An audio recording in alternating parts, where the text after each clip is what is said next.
नमस्कार दोस्तों, SP Shukla educate में आपका स्वागत है। मैं मैथ का टीचर वीरभद्र पांडे आज आपको पढ़ाऊंगा जीरो। हम आज पढ़ेंगे क्या? जीरो। तो आप हेडिंग लगा लीजिएगा जीरो, और जीरो के ही बारे में आज हम चर्चा करेंगे और इससे भी प्रश्न आते हैं हर कंपटीशन में। तो देखेंगे, आप कॉपी कलम लेके बैठ जाइए। जहाँ पे नोट की रिक्वायरमेंट होगी वहाँ पे मैं नोट डलवाऊंगा भी, और सारे कंटेंट को आसानी से समझेंगे और हर एक डाउट को क्लियर करते हुए चलेंगे। क्वेश्चन का फॉर्मेटिंग कैसे हो सकता है ये भी देखेंगे। एक ही क्वेश्चन को बदल के, क्वेश्चन वही रहता है मगर उसे बदल देता है तो लगता है कि नहीं सर तो ये पढ़ाया ही नहीं है। तो ये सारी चीज़ें डाउट को क्लियर करते हुए फिर आगे बढ़ेंगे। आप लगा लीजिएगा जीरो।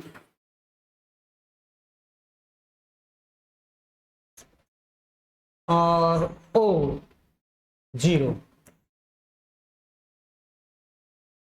देखिएगा जीरो को हिंदी में बोलते हैं शून्य। शून्य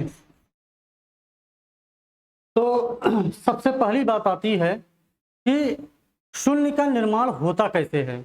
अगर हमें यह समझ में आ जाए कि शून्य का निर्माण कैसे होता है तो आगे की जो कहानी होगी वो आराम से हम समझ सकते हैं। तो सबसे पहले आज देखते हैं कि शून्य का निर्माण होता कैसे है। तो देखिएगा हमारे पास डिजिट कितनी है। हमारे पास डिजिटों की संख्या टोटल 10 है। कौन कौन सी डिजिट है? 0 है, 1 है, 2, 3, 4, 5, 6, 7, 8 और 9। इन्हीं डिजिटों की सहायता से कोई ऐसा डिजिट है जिसकी सहायता से शून्य का निर्माण होगा। तो आप समझिएगा कि दो ऐसे डिजिट हैं, 2 और 5। इन्हीं के मल्टीपल से शून्य का निर्माण होता है। 2 और 5 के मल्टीपल से ही शून्य का निर्माण होता है, और ऐसा कोई डिजिट नहीं है जिनका आप मल्टीपल करें और शून्य का निर्माण हो जाए। किसी भी डिजिट को आप आजमा सकते हैं, ठीक है।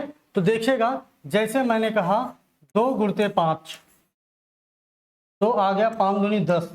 क्या इसमें जीरो आया? हाँ, क्योंकि 2 और 5 के मल्टीपल से ही शून्य का निर्माण होता है। मान ले किसी बच्चे के दिमाग में आता होगा सर 4 पंचे 20 भी तो होता है।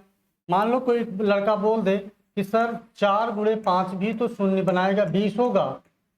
तो आप देखिएगा क्योंकि इस 4 के अंदर 2 का मल्टीपल है, 2 दूनी 4, और इस 5 के साथ ये 5 है। ये 5 और ये 2 मिलके एक शून्य का निर्माण करेंगे। अगर 2 5 और 2 शून्य होंगे तो 2 शून्य का निर्माण करेंगे। जैसे आप एक और एग्जांपल देख लें, यहाँ पे 100 के अंदर आप देखेंगे 10 गुणते 10। इसमें 2 शून्य इसलिए बन पाया क्योंकि इस 10 के पास 2 और 5 था। 2 गुणते 5, मैं इस 10 को लिख सकता हूं और इस 10 को भी लिख सकता हूं 2 गुणते 5। तो आपने पाया क्या? 2 बार 5 है और 2 बार 2 है। तो 2 बार 5 और 2 बार 10, 2 बार 5 और 2 बार 2 मिलके 2 शून्य का निर्माण किए। जितने बार 5 मिले उतने ही बार 2 मिले, उतने ही शून्य का निर्माण होगा। जैसे अगर 1000 की बात करेंगे तो 1000 में ये तुरंत आप समझ लीजिएगा कम से कम इसके पास 3 5 और 3 2 का निर्माण हुआ होगा, तभी 1000 में 3 शून्य आए होंगे। फॉर एग्जाम्पल के तौर पे जैसे आपके पास 1000 है तो 1000 में आप जाएंगे तो आप 1000 को क्या लिख सकते हैं? 10 गुणते 10 गुणते 10, 10 दहम्मा 100 दहम्मा 1000। अब यहाँ पे आएंगे तो आपके पास होगा 2 गुणते 5। इस 10 को लिख सकते हैं, इस 10 को भी लिख सकते हैं 2 गुणते 5, और इस 10 को भी लिख सकते हैं 2 गुणते 5। तो हमें पता चला कि इसमें 1 2 3 3 2 हैं और 1 2 3 3 5 हैं। तो इसलिए 3 2 3 5 के मिलने की वजह से 3 बार शून्य का निर्माण हो गया, ठीक है। तो बाकी शून्य का निर्माण जैसे 50 दूना 100, बाकी जो बनाएंगे वो उसके 2 या 5 के मल्टीपल होंगे, वो स्वतंत्र नहीं है। तो ये 0 से लेकर 9 तक में ये ऐसे डिजिट हैं जिनके साथ 2 और 5 ही एक ऐसे हैं जिनके मल्टीपल से शून्य का निर्माण होता है। तो सबसे पहले जब हम 0 पढ़ रहे थे, 0 में ये सीखा कि शून्य का निर्माण होता कैसे है। तो हमें पता चला कि 2 और 5 के मल्टीपल से शून्य का निर्माण होता है। चलिए आगे की कहानी समझते हैं। नेक्स्ट पेज पे चलते हैं। नेक्स्ट पेज पे जैसे मेरे पास एक क्वेश्चन है, मैंने एक क्वेश्चन लिखा यहाँ पे मल्टीपल और कहा कि ज्ञात कीजिए शून्यों की संख्या। क्वेश्चन मैंने ले लिया, ठीक है। तो क्वेश्चन हमारे पास है 125 गुणते 8 गुणते 4, 125 गुणते 8 गुणते 4 गुणते 35 गुणते 35 गुणते 17 गुणते 27 गुणते 35 गुणते 45 गुणते 57 के गुणनखंड के अंत में कुल कितने शून्य प्राप्त होंगे? के गुणनखंड के अंत में गुणनखंड के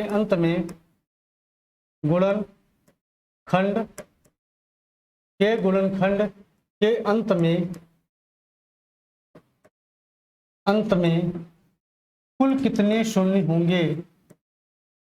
कुल कितने शून्य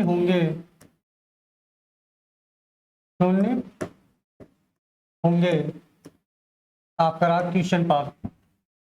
ये प्रश्न है कि 125 गुणते 8 गुणते 4 गुणते 35 गुणते 17 गुणते 27 गुणते 37 गुणते 57 गुणते 45 गुणते 57 के गुणनखंड के अंत में कुल कितने शून्य प्राप्त होंगे? आपका प्रश्न है। तो आप इतने बड़ा लंबा चौड़ा मल्टीपल देख के मत घबराएं, क्योंकि ये इनका सलूशन जो जितना देखने में टफ लगता है वो उतना ही सरल होता है। चलिए आइए देखते हैं इनका सलूशन। अभी मैं नोट भी लिखाऊंगा। तो हमने बताया था आपके कि यदि शून्यों का निर्माण 2 और 5 के मल्टीपल से हो रहा है तो ये जरूरी है कि जब हमें शून्य 2 और 5 से ही मिल रहे हैं तो हम क्यों ना उन्हीं संख्याओं का फैक्टराइजेशन करें जो 2 और 5 से मल्टीपल होते हो, डिवाइड होते हों। तो वही प्रक्रिया अपनाएंगे। जब हमें शून्य 2 और 5 से मिल रहे हैं तो मैं उन्हीं संख्याओं का फैक्टराइजेशन करेंगे जिसमें 2 और 5 के मल्टीपल होंगे। बाकी संख्याओं से कोई लेना देना नहीं है। क्यों? क्योंकि वो अगर हैं भी तो उनके शून्य का निर्माण करने में कोई सहयोग नहीं है, तो उनके मल्टीपल से कोई फर्क नहीं पड़ता। चलिए यहाँ पे देखते हैं।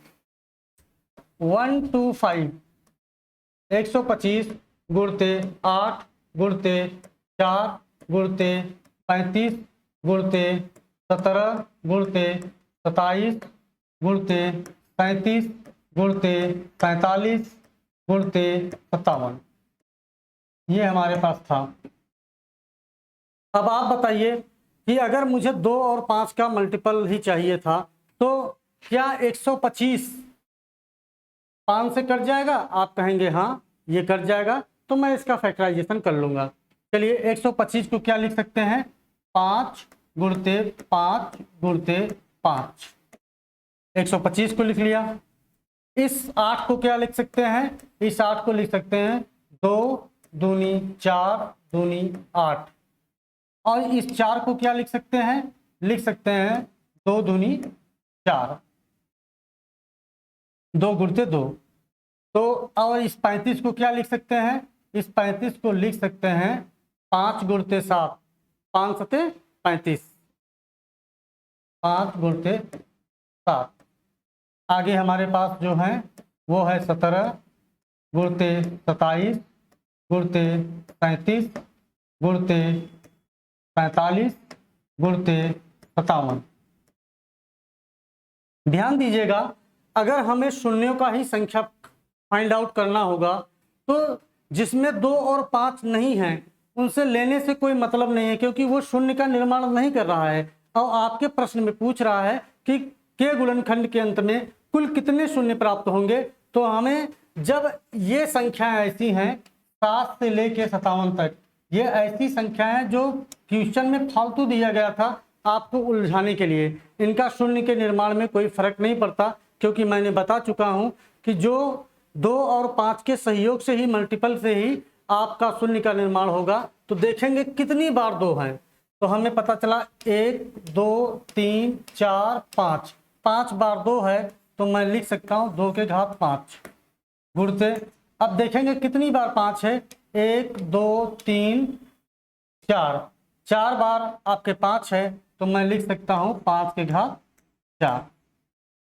यहाँ तक क्लियर हो गया, यहाँ तक समझ में आ गया होगा। अब शून्यों की संख्या की बात आएगी। 2 और 5 में, 2 और 5 में जिनकी पावर कम होगी, जिनकी घात कम होगी, वही शून्यों की संख्या होगी। तो 2 और 5 में घात किसकी कम है, 5 की, ये 5 की कम है, 5 के घात 4। तो शून्यों की संख्या कितनी होगी, 4। आपके शून्य की संख्या कितनी होगी, 4, और 4 ही इस क्वेश्चन का आंसर है। 5 का घात 4 है और 2 का घात 5 है। जिनकी पावर कम होगी, पावर इसकी कम है 5 की, कितना पावर है, 4 पावर है, 4 ही शून्यों की संख्या होगी, और आपका आंसर यही है। चलिए नोट डाल के लिख लेते हैं जिससे आप भूले ना। चलिए नेक्स्ट पेज पे सोल्यूशन हो गया आपका। मैं हट जाता हूँ, स्क्रीनशॉट ले लीजिए, फिर आगे हम बढ़ेंगे। चलिए आप एक नोट लिखिएगा यहाँ पे डाल के।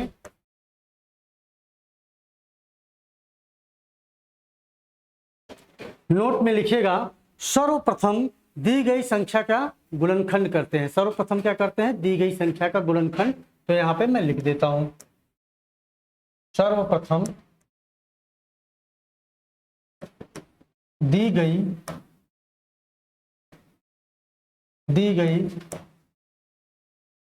संख्या का गुणनखंड सर्वप्रथम दी गई संख्या का गुणनखंड या फैक्टर गुणनखंड या फैक्टर करते हैं।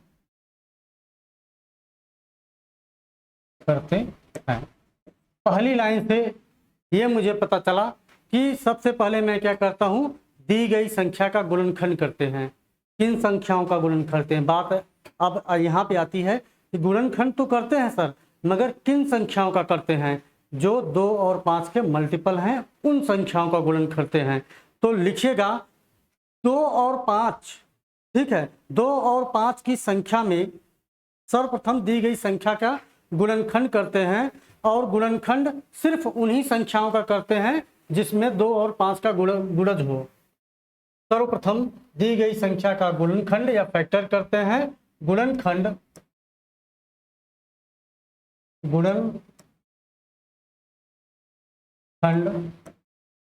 सिर्फ उन्हीं संख्याओं का करते हैं, सिर्फ उन्हीं संख्याओं का गुणनखंड सिर्फ उन्हीं संख्याओं का करते हैं जो 2 या 5 से विभाजित हो।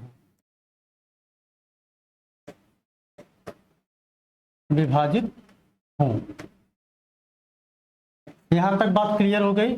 हमने कहा सर्वप्रथम दी गई संख्या का गुणनखंड करते हैं, और गुणनखंड उन्हीं संख्या का करते हैं जो 2 और 5 से विभाजित हो। यहां तक बात समझ में आई। चलिए आगे बढ़ते हैं। अब देखिएगा, पैराग्राफ चेंज करके लिखेगा, 2 और 5 की संख्या में 2 और 5 की संख्या में जिसकी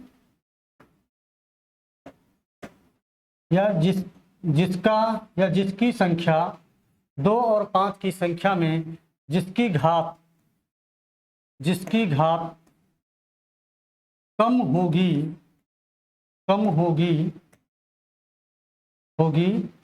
वही शून्यों की संख्या होगी। शून्यों की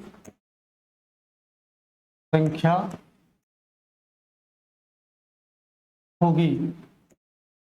ठीक है, यहाँ पे आ जाए तो हमने ये यहाँ पे लिखा कि सर्वप्रथम दी गई संख्या का गुणनखंड करते हैं। पहला काम, गुणनखंड सिर्फ उन्हीं संख्याओं का करते हैं जो 2 और 5 से विभाजित होते हैं। 2 और 5 में जिसकी घात कम होगी वही शून्यों की संख्या होगी।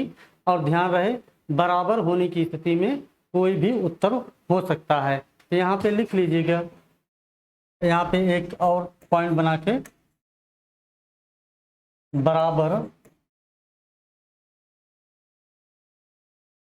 होने की स्थिति, बराबर होने की स्थिति में 2 या 5 में, 2 या 5 में कोई भी उत्तर हो सकता है। कोई भी उत्तर या आंसर हो सकता है।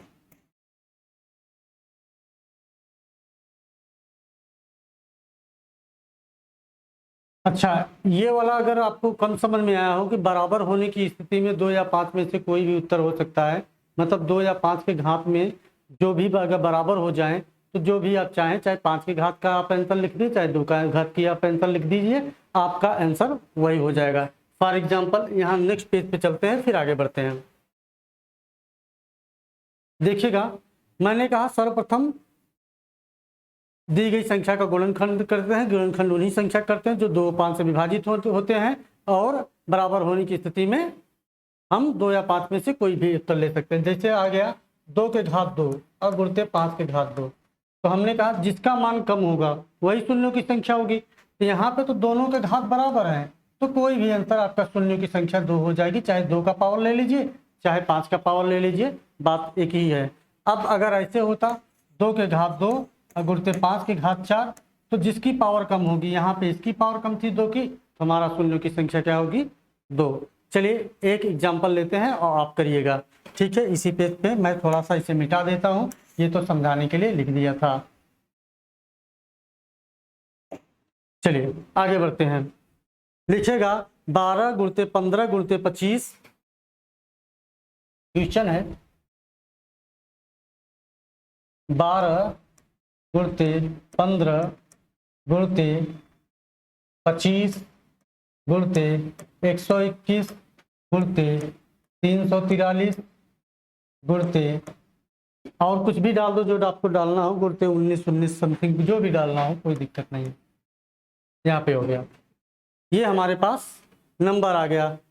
के गुणनखंड के अंत में कुल कितने शून्य प्राप्त होंगे? आगे ये वाला चीज आप जोड़ लीजिएगा, के गुणनखंड के अंत में कुल कितने शून्य प्राप्त होंगे।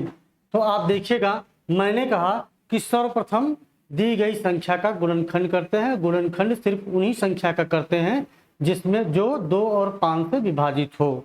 तो यहाँ पे देखिएगा 12 क्या 2 से विभाजित हो जाएगा? तो आप कहेंगे हाँ, तो हम इसका गुणनखंड कर लेते हैं। देखिएगा इसे क्या कर लिख सकते हैं, 4 गुणते 3 मतलब 4 तिहाई 12 लिख सकते हैं। और 15 में 5 से कट जाएगा, 5 तिहाई 15, इसलिए इसका भी कर लेते हैं। 5 गुणते 3, 25 कट जाएगा, हाँ ये भी कट जाएगा 5 से, तो 50-25 इसे भी कर लेंगे, 5 गुणते 5।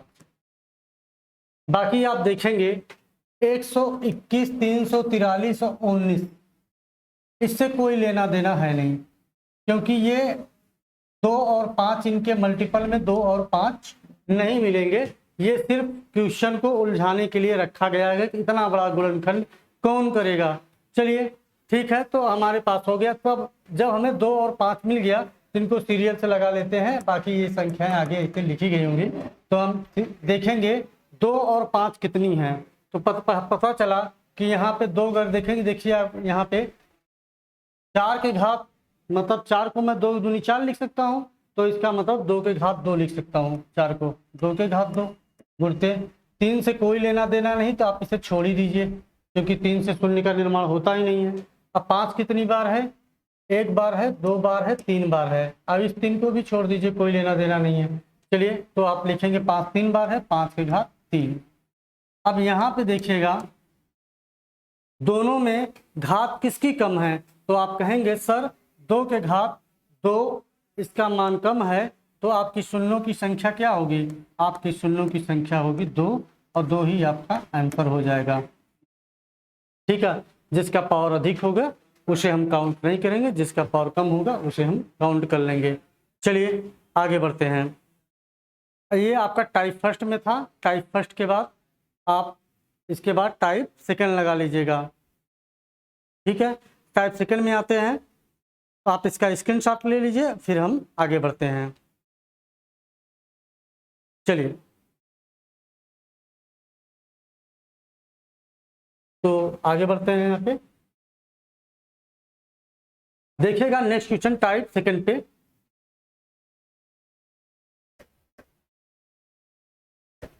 Type second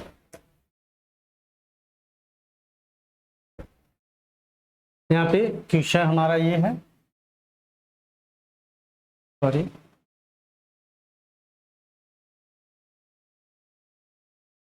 question. ठीक है, तो आप क्वेश्चन नोट करिएगा, क्वेश्चन के फॉर्मेट को भी हम बताएंगे। देखिएगा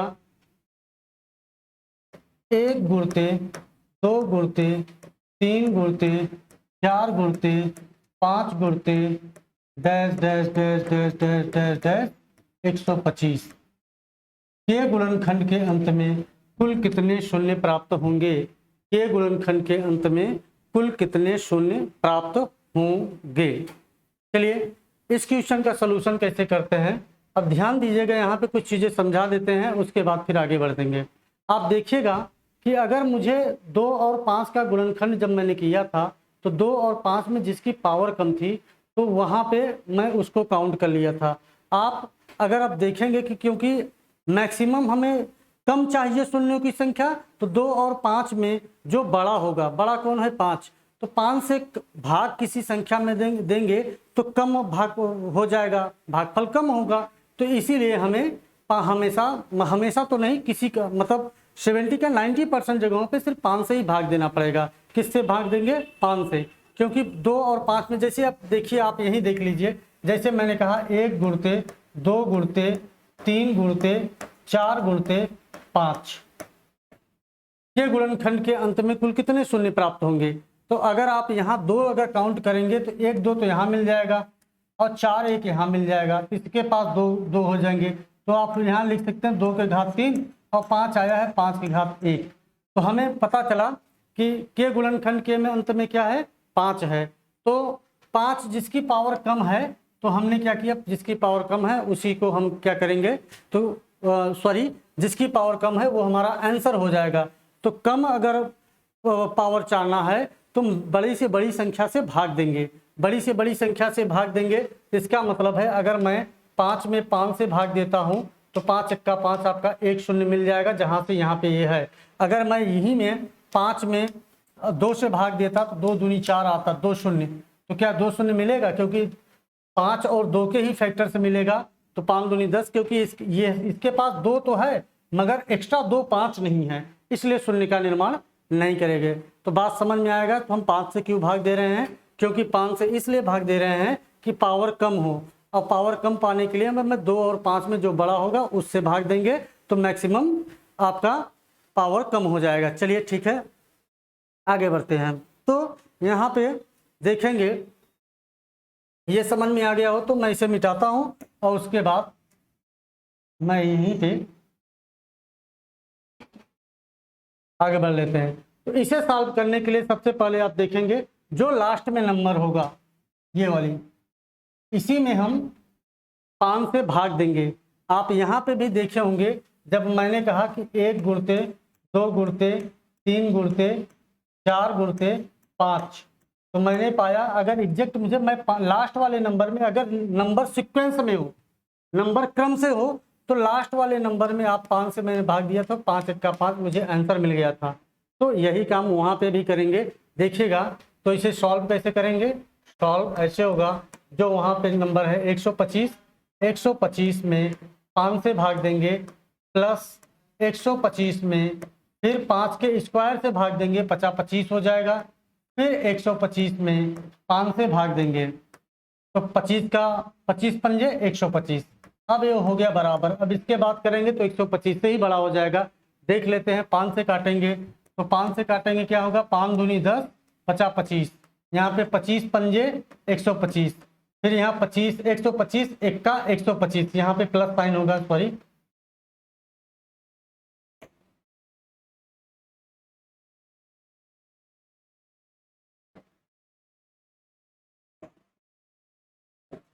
एक सौ पच्चीस इक्का 125, आपके पास मिलेगा 25 और 5 30 और 1 31। शून्यों की संख्या कितने हो जाएगी, 31। यह है तरीका। चलिए ठीक है, आप इसका स्क्रीनशॉट ले लीजिए, फिर आगे बढ़ते हैं। स्क्रीनशॉट हो गया तो आगे बढ़ाते हैं। ध्यान दीजिएगा, ये भी कुछ बड़ा लग रहा है, ये भी कुछ बड़ा लग रहा है। तो आप एलसीएम निकालने जानते हैं?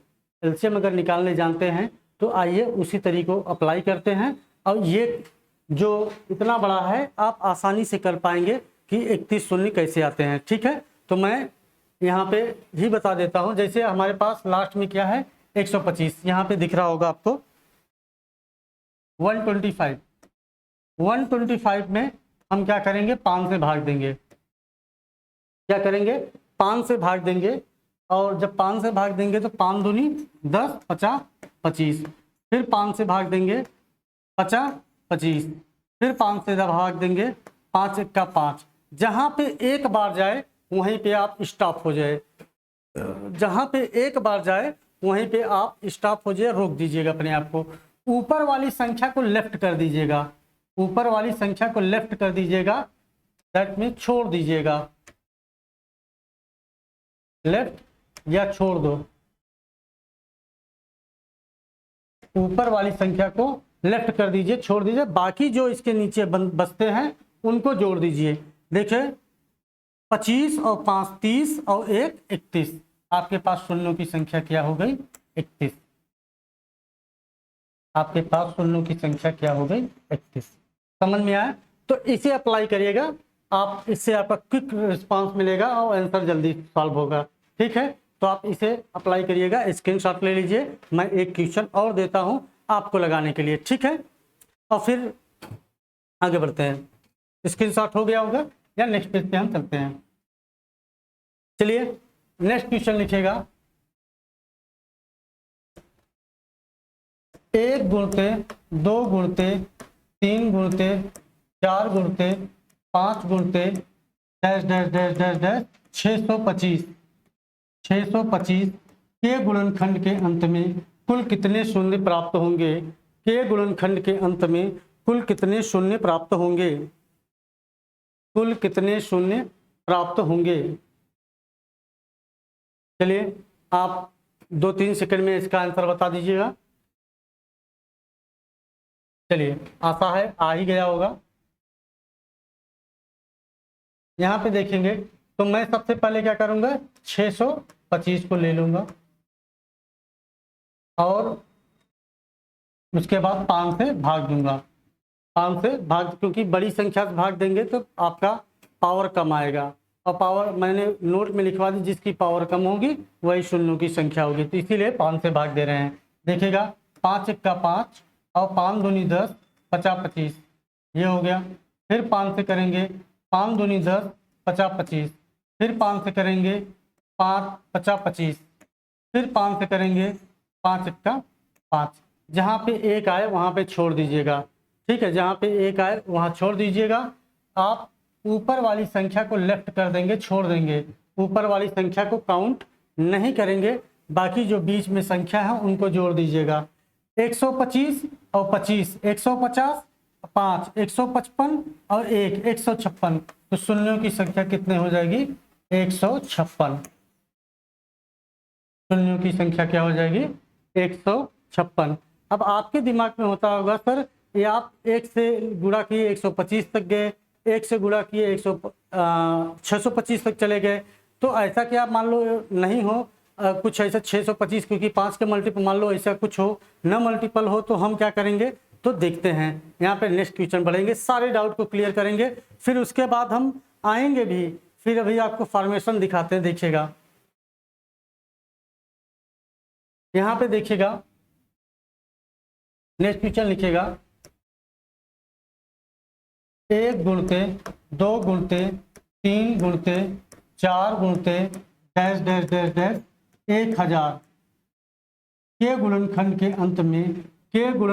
अंत में कुल कितने शून्य प्राप्त होंगे। के गुणनखंड के अंत में कुल कितने शून्य प्राप्त होंगे। तो आप यहाँ पे देखेंगे, सॉल्व करते हैं इसे। यहाँ पे देखिएगा, यहाँ पे हमारे पास क्या है 1000 है। प्रोसेस वही है, 5 से करेंगे, 5 दूनी 10 और 2 0, फिर 5 से करेंगे, 5 चौका 20, फिर 1 0, फिर 5 से करेंगे, 5 अट्ठे 40, फिर 5 से करेंगे, 5 एक्का 5, एक बार जाएगा, जहाँ पे एक बार जाए वहाँ पे छोड़ दीजिए। 5 एक्का 5 हो गया, क्योंकि अब 3 से कोई लेना देना नहीं, 5 अब तो कहीं 3 बच गया, कोई लेना देना। जहाँ पे एक बार जाए वहीं पे छोड़ दीजिएगा। देखिएगा मैंने कहा ऊपर वाली चीज़ों को आप लेफ्ट कर लीजिएगा, छोड़ दीजिए, बाकी जो है उनको जोड़ दीजिएगा। देखिएगा 200 और 240 और 248 और 1 249। हमारे पास शून्यों की संख्या कितनी हो जाएगी 249। क्या होगा 249, 249। चलिए अब आप टाइप थर्ड लगा लीजिएगा। टाइप थर्ड के पहले मैं कुछ चीज़ें और बता दूं आपको। जैसे कभी कभी ट्यूशन तो हम पढ़ाए रहते हैं, मगर आपको लगता है कि नहीं सर नहीं बताए हैं, तो हम नेक्स्ट पेज, जैसे नेक्स्ट पेज पे लेते हैं और उसके बाद बताते हैं क्या होता है। अगर कोई मेरा यूनिट डिजिट का क्लास लिया होगा तो मैं उसमें फैक्टोरियल का चर्चा किया था। किसका चर्चा किया था? फैक्टोरियल का। चलिए उसी कंसेप्ट को समझते हुए आगे बढ़ते हैं। कंसेप्ट समझ लेते हैं, फिर इन्हीं क्वेश्चनों पे आएंगे और आगे बढ़ते हैं। चलिए देखिएगा फैक्टोरियल, क्योंकि मुझे बताना है कि आप कैसे समझेंगे।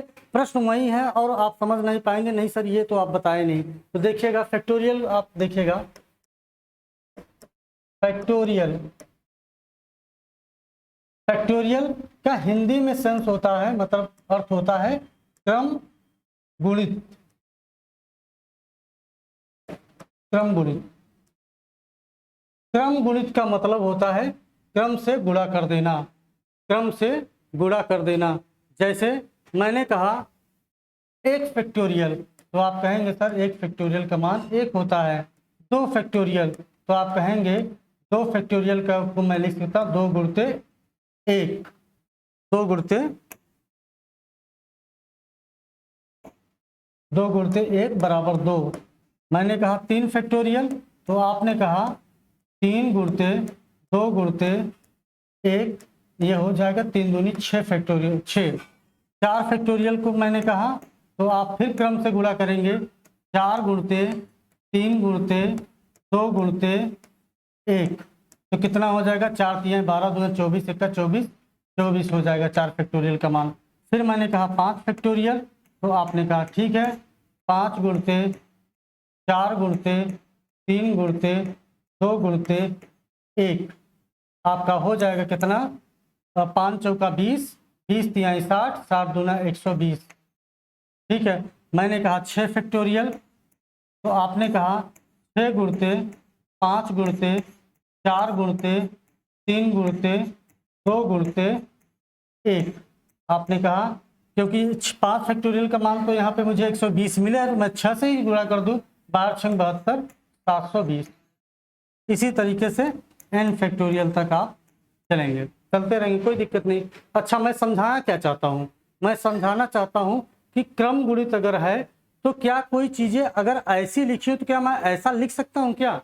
देखिएगा अगर कोई चीज़ यहाँ से ऐसे लिखा गया है 1 गुणते 2 गुणते 3 गुणते 4 गुणते डैश डैश डैश डैश, मान लो 120 तक है, तो बात तो वही है कि क्रम से गुणा किया गया है, तो क्या मैं इसे 120 फैक्टोरियल लिख सकता हूँ क्या जी?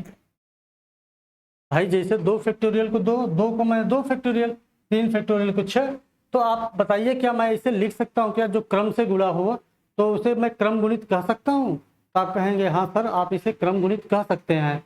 तो आप यहाँ पे भी आ जाइए, देखिएगा वही काम है। हम आते हैं नेक्स्ट पेज पे, तो कहाँ से आएंगे, पीछे की तरफ देखें, यहाँ से बढ़ेंगे 7, 125,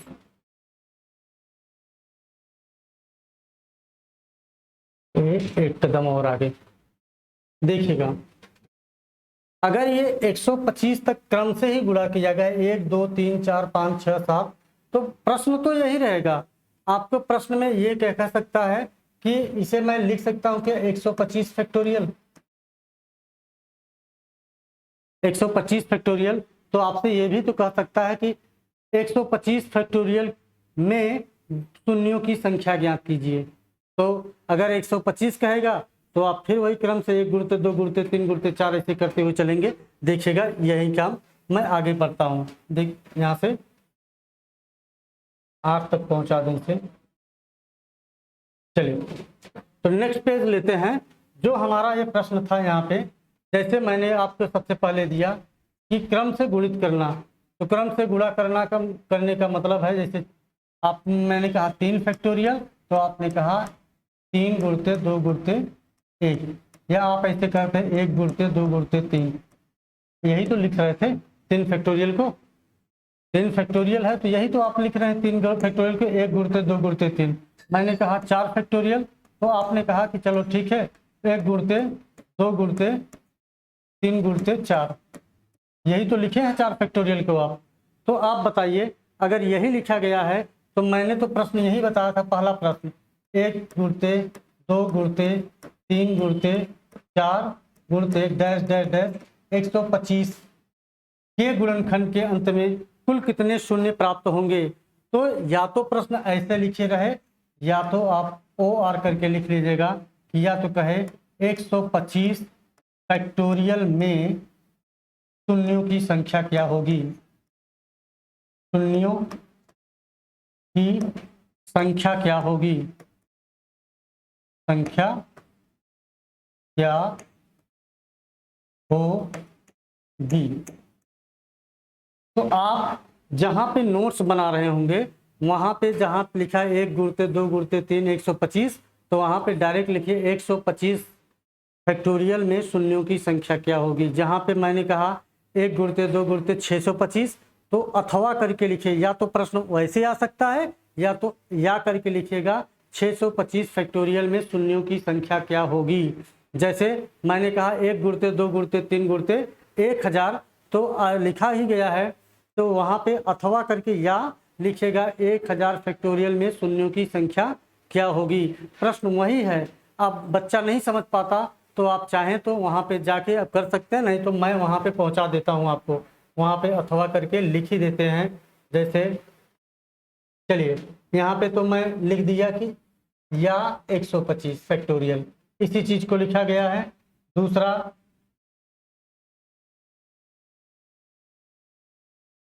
आपका था, ये प्रश्न था OR लगाइए या 625 फैक्टोरियल का मान, बात वही है, काम वही करेगा। चलिए ठीक है,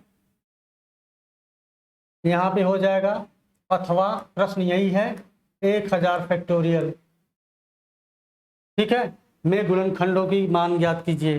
चलिए आगे बढ़ते हैं। अब 8 9 हो गया, चलिए कोई बात नहीं, यहाँ तक बात समझ में आ गई। इसका मतलब यह है कि मैंने क्रम से गुणा कर जहाँ भी होगा उसे आप क्रम गुणित करेंगे। क्रम गुणित को इंग्लिश में फैक्टोरियल बोलते हैं, और फैक्टोरियल को इससे डिनोट करते हैं, दिस साइन से। तो आप कभी ये ना समझिए कि अगर ऐसा है फैक्टोरियल में दे दे तो आपको लगे कि नहीं ये तो गड़बड़ हो गया। तो क्वेश्चन वही था, मैंने वहाँ पे कर दिया, आप अपने नोट्स में बना लीजिएगा, ठीक है। मैं वहीं पे बता देता, बट हम कहें कि थोड़ा आगे बढ़ जाएं फिर आपको बता देंगे, या उसके बाद थोड़ा दिमाग से हट गया तो मैं कहा कि अभी याद आ गया है, फिर आगे मैं बता देता हूँ। तो आपको ये भी क्वेश्चन का फॉर्मेटिंग भी समझ में आ गई कि अगर कोई ऐसा लिखा है तो हम कैसे उसे ट्रांसफॉर्म कर सकते हैं दूसरे फॉर्म में, ठीक है। शब्द वही रहेंगे, कहने का तरीका अलग हो गया है, ठीक है। चलिए ना नेक्स्ट में हम बढ़ते हैं। टाइप थर्ड लगा लीजिएगा, क्या लगाएंगे, टाइप थर्ड। हमारा आप पढ़ेंगे टाइप थर्ड, टाइप थर्ड।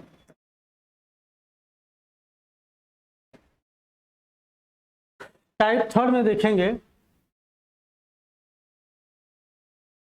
1 गुणते 3 गुणते 5 गुणते 7 गुणते 9 गुणते dash dash dash dash dash dash 99 के गुणनखंड के अंत में, के गुणनखंड के अंत में कुल कितने शून्य प्राप्त होंगे? के गुणनखंड के अंत में कुल कितने शून्य प्राप्त होंगे, ये आपका प्रश्न है। तो अब यहाँ पे ध्यान रहे कि मैंने कहा है कि जो शून्यों का निर्माण होता है 2 और 5 के सहयोग से शून्यों का निर्माण होगा। तो आप कहेंगे हाँ सर, आपने ये बताया था कि शून्यों का निर्माण 2 और 5 के सहयोग से होगा। यहाँ पे मुझे 5 तो मिलेंगे मगर एक भी 2 नहीं मिले, क्योंकि पूरी सीरीज ही विषम संख्या का सीरीज है। पूरी सीरीज कैसी है? विषम है। ये पूरा सीरीज ही ऑड नंबर का है। कैसा है? ऑड नंबर का है। और ऑड नंबर में कोई भी सम संख्या नहीं मिल सकता। 5 क्या होगा? विषम संख्या। अब आपको पता है अकेला 5 कभी भी शून्य का निर्माण नहीं कर सकता जब तक कि उसके साथ 2 ना आ जाए। तो इसलिए आप इसका आंसर क्या लगाएंगे? आंसर होगा एक भी शून्य प्राप्त नहीं होंगी, या आंसर तय नहीं किया जा सकता। तो कोई भी शून्य मतलब उत्तर तय नहीं किया जा सकता, या आप लिखेंगे एक भी शून्य प्राप्त नहीं होंगी। तो आप यहाँ पे चाहें तो नोट डाल के लिख सकते हैं कि दिए गए प्रश्न में सभी संख्या विषम है। ठीक है, क्या है? नोट डाल के आप अपने, मैं जो बोल रहा हूँ आप लिख भी सकते हैं कि दिए गए प्रश्न में सभी संख्या विषम हैं, इसलिए इनके गुणनखंड पर एक भी दो प्राप्त नहीं होगा, इसलिए गुणनखंड के अंत में एक भी शून्य का निर्माण नहीं होगा। आप आराम से लिख लीजिएगा। तो यहाँ पे आगे बढ़ते हैं। जो मैंने शुरू में नोट में लिखवा दिया था कि गुणनखंड सिर्फ उन्हीं का करते हैं जो 2 और 5 के विभाजित हों। 5 तो मिलेगा मगर 2 नहीं मिलेगा, क्योंकि विषम संख्या के सीरीज में कभी सम संख्या नहीं आ सकता। इसीलिए आप सम संख्या अलग पढ़ते हैं और विषम संख्या अलग पढ़ते हैं। चलिए आगे बढ़ते हैं। समझ में आ रहा है ना? आएगा। ऐसा हो ही नहीं सकता कि अगर आप दिल से पढ़ाएं और कोई चीज़ समझ में ना आए। चलिए नेक्स्ट बढ़ते हैं। जैसे मैंने यहाँ पे प्रश्न बनाया, 1 गुणते 2 गुणते 3 गुणते, प्रश्न थोड़ा बदलें, नहीं तो सेम टू सेम हो जाएगा। चलिए 1 गुणते 3 गुणते 5 गुणते 7 गुणते डैश डैश डैश, यहाँ पे 99। आपने कहा सर जी अभी तो प्रश्न बदला ही नहीं, पीछे वाला है। लो बदल रहे हैं। यहाँ पे गुणते 32। चलिए 32 होगा। तो आप कहेंगे चलो ठीक है।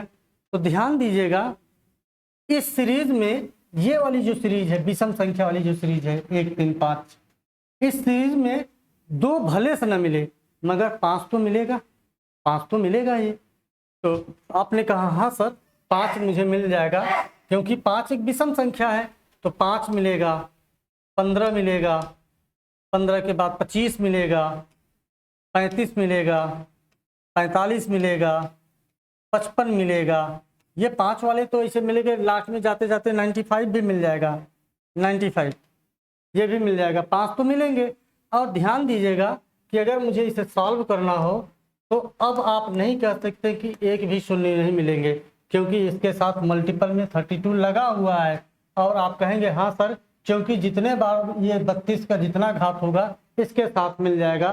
तो देखेंगे तो यहाँ पे मिल जाएगा मुझे 1 गुणते 2 गुणते 3 गुणते, कहाँ दिमाग है, गुड, 1 3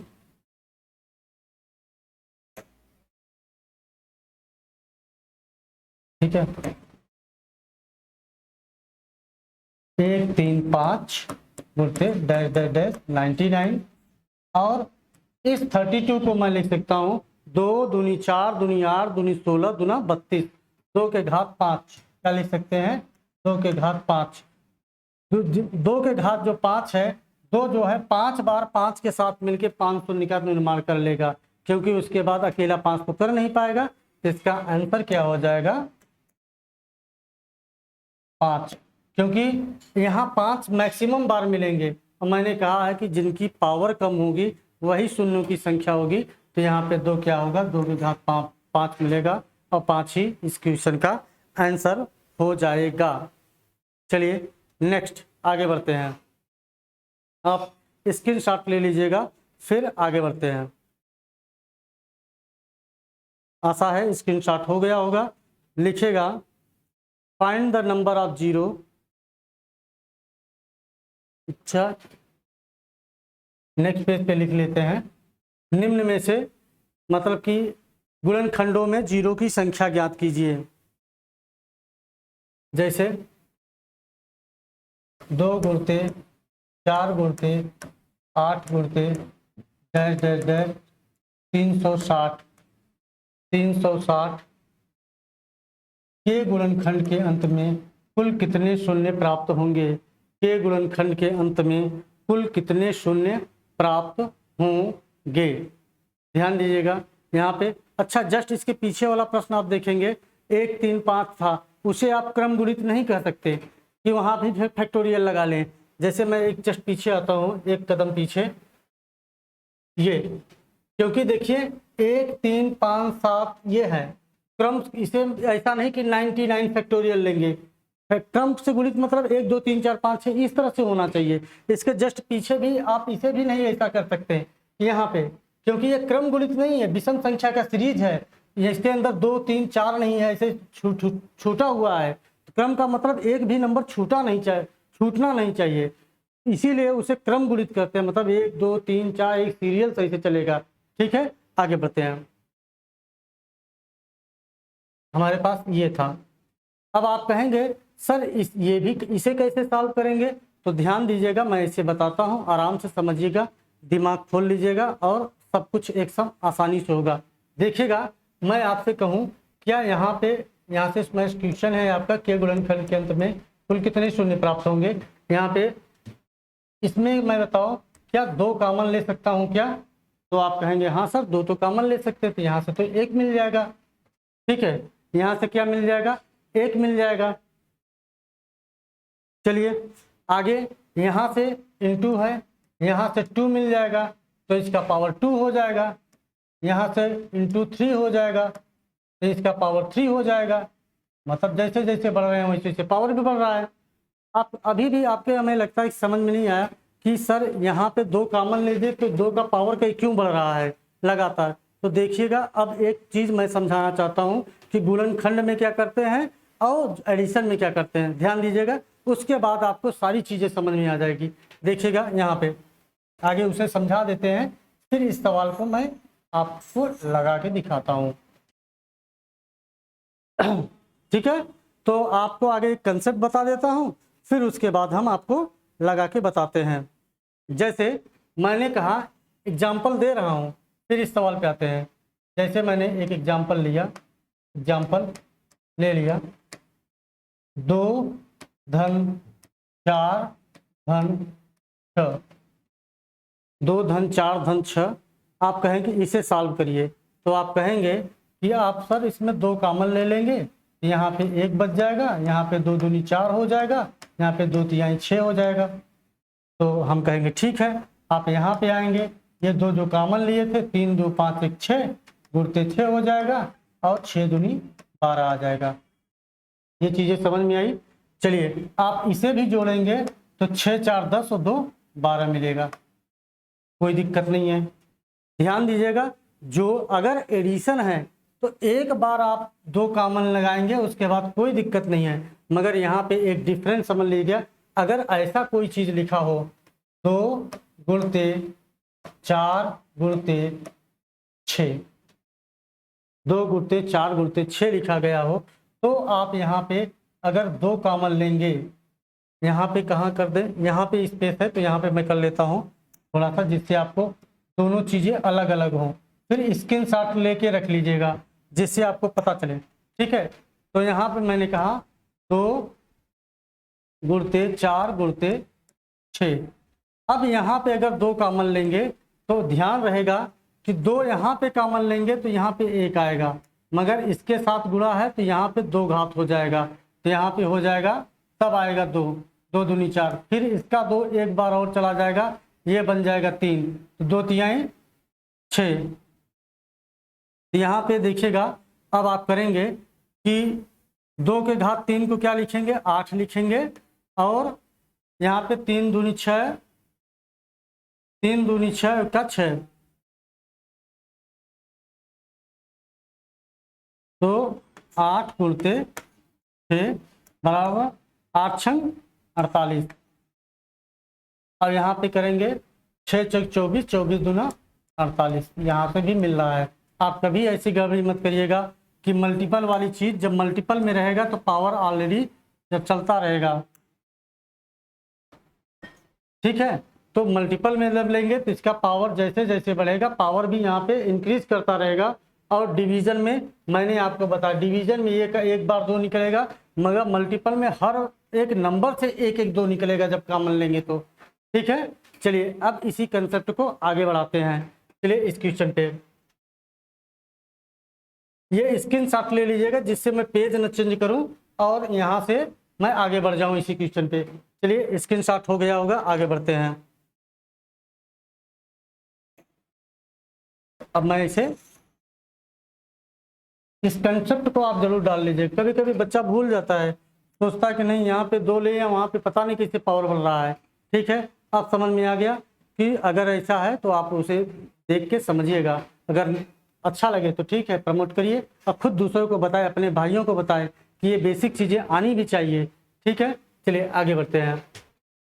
ध्यान दीजिएगा, अब यहाँ पे मैंने कहा कि अगर 2 यहाँ कॉमन लेते हैं तो यहाँ से तो 1 निकल जाएगा, फिर जब दूसरे टर्म पे आएंगे तो यहाँ पे इंटू 2 लेंगे, मगर 1 पावर यहाँ पे हो जाएगा 2 पावर। यहाँ पे जब 8 पे आएंगे तो यहाँ पे हो जाएगा, देखिएगा 3 आएगा, और उसके बाद यहाँ पे हो जाएगा 2 4 6 है, सॉरी यहाँ पे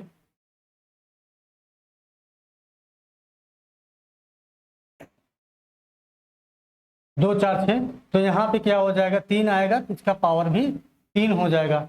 हमने ये पाया कि अगर मैं एक एक टर्म आगे बढ़ रहा हूँ, जैसे ही 3 पे पहुँचा तो इसका पावर 3 हो गया, जैसे ही 3 पे पहुँचा तो इसका पावर 3 हो गया। इसका मतलब जब यहाँ पहुँचेंगे तो ये कितना हो जाएगा, ध्यान दीजिएगा, इसे यहाँ पे 2 ले लिए तो 2 कॉमन जैसे लेंगे, 1 इंटू 2 इंटू 3 ऐसे करेंगे 3 तक पहुँचेंगे, 3 कॉमन। जब इसका आधा करेंगे 360 का तो पता चला 360 का कितना होगा 180, तो यहाँ पे भी कितना पावर हो जाएगा, तब तक पहुँच जाएगा 180, क्योंकि जब 3 पहुँचा तो इसका पावर 3 था, जब 180 तक पहुँचेगा तो इसका पावर भी कितना हो जाएगा 180। अब आपको ये चीज़ें समझ में आ गई कि हाँ मैं टाइप 2 में आ गया, क्योंकि इसे लिख सकते हैं 2 के पावर 180 और इंटू इतने चीज को क्या मैं लिख सकता हूँ 180 फैक्टोरियल लिख सकता हूँ क्या? आप कहेंगे हाँ सर, यहाँ पे 1 2 3 4 5 ऐसे गुणनखंड हुआ है तो मैं इसे 180 फैक्टोरियल लिख सकता हूँ। लिख सकते हैं कि नहीं आप 180 फैक्टोरियल? तो आप कहेंगे हाँ सर, इसे मैं 180 फैक्टोरियल लिख सकता हूँ। चलिए, तो 180 फैक्टोरियल है, कोई दिक्कत नहीं है, तो आगे बढ़ते हैं। तो आप देखिएगा अब 180 फैक्टोरियल है तो इसका मतलब है 180 में 5 से भाग दे देंगे।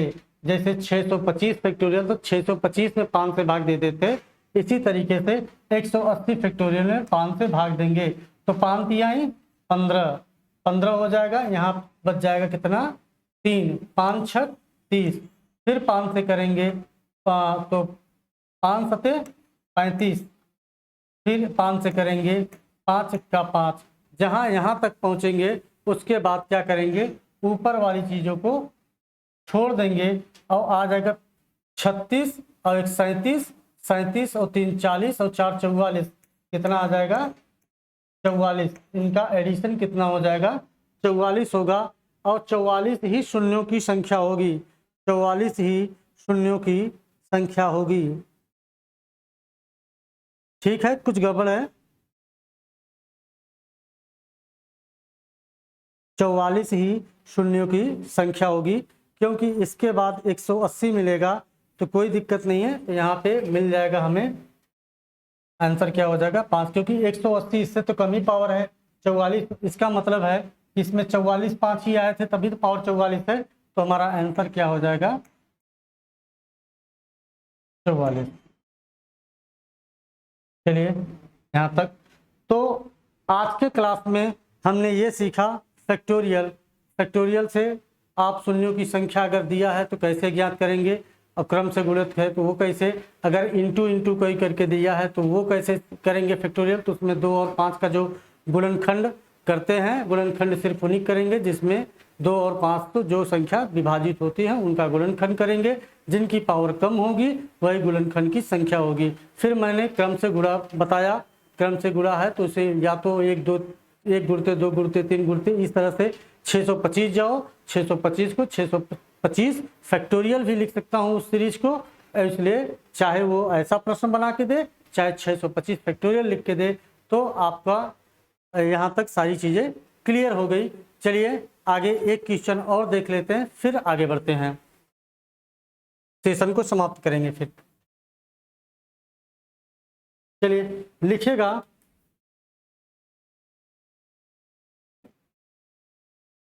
2 दूनी 4, 2 4 6, इस तरह से 8 गुणते डैश डैश डैश।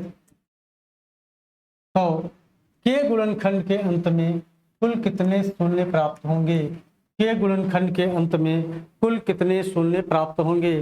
तो आप यहाँ कहेंगे कि आप यहाँ फैक्टोरियल नहीं लिख सकते क्योंकि ये सम संख्या का सीरीज है। फैक्टोरियल 1 2 3 इसी तरह से लगातार गुणा होता रहता है।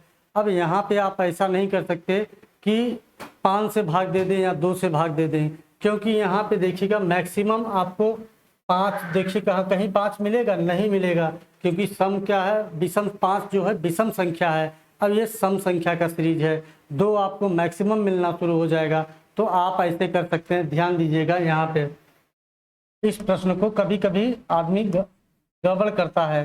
ध्यान दीजिएगा, अगर कोई चीज़ ऐसे लिखा है 1 गुणते 2 गुणते 3 गुणते इस तरह से डैश डैश 100, इसके उसे आप इस तरह का प्रश्न है तो 5 से भाग देके निकाल लेंगे, या इसे लिख देते हैं 100 फैक्टोरियल।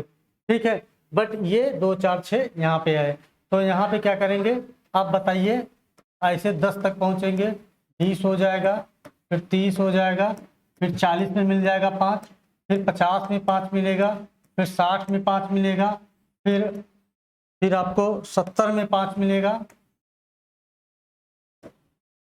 फिर 70 में 5 मिलेगा, फिर आपको कहाँ में 5 मिलेगा 80 में 5 मिलेगा, फिर 90 में 5 मिलेगा, फिर 100 में 5 मिलेगा। यही ऐसी जगह है जहाँ पे आपको मिलेंगे 5। तो आप बताइए इस 10 में, क्योंकि 2 तो मैक्सिमम 2 तो यहाँ मिल रहा है, इसके साथ भी इसके साथ भी इसके साथ भी 2 तो हर जगह मिल रहा है, मगर जिसका पावर कम होगा वही तो शून्यों की संख्या होगी। तो मुझे 10 में 5 मिलेगा 1, 20 में 5 मिलेगा 5 चौका 20, 1 5 मिलेगा, 30 में 5 मिलेगा 15 दूना 30, 1 5 मिलेगा, यहाँ पे 40 में 5 मिलेगा तो मतलब 20 दूना 40 तो 1 5 मिलेगा, 50 में 2 5 मिलेंगे क्योंकि 25 दूना 50, 25 में 2 होते हैं 50 25, यहाँ पे 2 5 मिल जाएंगे। फिर इसी प्रकार 60 में कितने मिलेंगे 1 5 मिलेंगे, फिर 70 में कितने मिल जाएंगे 1 5 मिलेंगे, फिर 80 में कितने मिल जाएंगे 1 5 मिलेंगे, फिर 90 में 1 5 मिलेंगे। और ध्यान दीजिएगा 100 में कितने मिले 10 दामा 100, एक 10 के साथ मिलेगा, एक अगले 10 के साथ मिलेगा 5, तो यहाँ पे भी 2 5 मिल जाएंगे। अब शून्यों की संख्या कितनी है गिन लीजिए, 1 2 3 4 2 6 7 8 9 10 11 और 12। शून्यों की संख्या कितनी हो जाएगी 12। ठीक है, समझ में आया आपको। तो मैंने कहा कि अगर इस तरह से है तो आप यहाँ पे 5, क्योंकि यहाँ पे 2 का सीरीज है, सम संख्या का 2 तो मैक्सिमम मिलेंगे। अब 5 क्या है, विषम संख्या है, तो 2 के सीरीज में 5 मिलते ही नहीं। अब वो मिलेंगे कहाँ 5, जहाँ पे 10 होगा, जहाँ 10 होगा तो इसका मतलब 5 है, 20 होगा क्योंकि सीरीज में तो आगे चलतेगा। अब ये सम संख्या 10, 20, 30, 40 है, सम संख्या भी है तो सीरीज में तो आएगा ही। तो हमने देख लिया कि इनके सीरीज में कहाँ मिलेगा मुझे, कहाँ कहाँ 5, तो वहाँ जितने 5 मिलते हैं उनको सबको काउंट किया और सबको क्या कर दिया, जोड़ दिया। ये जितने थे सबको जोड़ दिया और सबको जोड़ने के बाद मुझे पता चला कि शून्यों की संख्या क्या है, 12 है। ठीक है, तो ये हो गया आपका पूरा जीरो कंसेप्ट खत्म हो गया। तो आज का क्लास कैसा लगा, आपको समझ में आया होगा तो लाइक, शेयर और कमेंट जरूर करिएगा। मैं आपके प्यार के लिए हमेशा आभारी रहूँगा। Thank you class. बाकी नेक्स्ट क्लास में नेक्स्ट चैप्टर के साथ मिलते हैं, नेक्स्ट कंटेंट के साथ लेकर मिलते हैं और एक नए जोश के साथ हम आपसे रूबरू होंगे।